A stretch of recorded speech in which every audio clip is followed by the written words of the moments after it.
جب ابا کی تنخواہ کے 350 روپے پورے خرچ ہو جاتے تب اماں ہمارا پسندیدہ پکوان تیار کرتی۔ ترکیب یہ تھی کہ سوکھی روٹیوں کے ٹکڑے پرانے تھیلے میں جمع ہوتے رہتے اور مہینے کے آخری دنوں میں ان ٹکڑوں کی قسمت کھلتی۔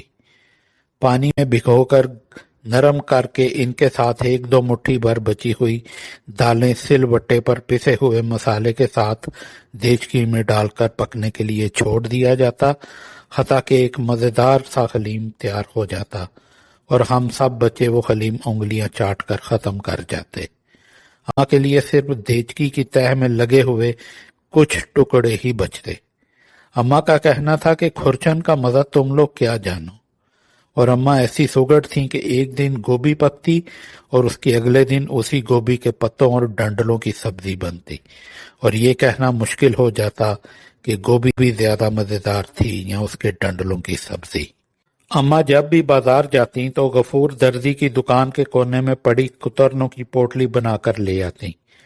کچھ عرصہ بعد یہ کترنے تکیے کے نئے غلافوں میں بھر دی جاتی، کیونکہ اماں کے بقول ایک تو مہنگی روئی خریدو اور پھر روئی کے تکیوں میں جراثیم بسیرا کر لیتے ہیں۔ پھر کترنوں سے بھرے تکیوں پر اماں رنگ برنگے دھاگوں سے شیر کاٹ دیتی۔ کبھی لاڈ آ جاتا تو ہنستے ہوئے کہتی، تم شہزادے شہزادیوں کے تو نخرے ہی نہیں سماتے، سوتے بھی شاعری پر سر رکھ کر ہو۔ عید کے موقع پر محلے بھر کے بچے غفور درزی سے کپڑے سلواتے۔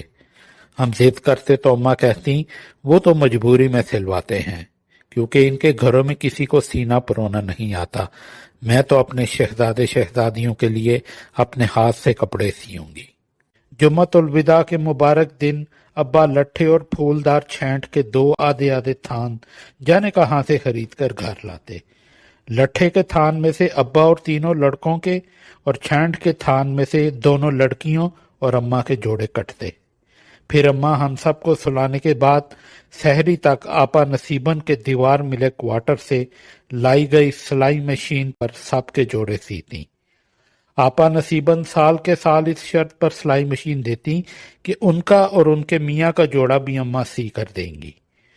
ہم سب بہن بھائی جب ذرا سیانے ہوئے تو ہمیں عجیب سا لگنے لگا کہ محلے کے باقی بچے بچیاں تو نئے رنگوں کے الگ الگ چمکیلے کپڑے پہنتے ہیں، مگر ہمارے گھر میں سب ایک ہی طرح کے کپڑے پہنتے ہیں۔ ہم حسرت سے دیکھتے رہتے۔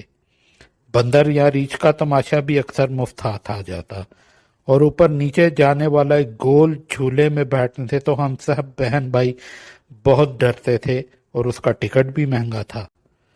بقر عید پر سب کے ہاں قربانی ہوتی سوائے ہمارے، مگر یہاں بھی اماں کی منطق دل کو لگتی کہ جو لوگ کسی وجہ سے دنیا میں قربانی نہیں کر سکتے ان کے بکرے اللہ میاں اوپر جمع کرتا رہتا ہے۔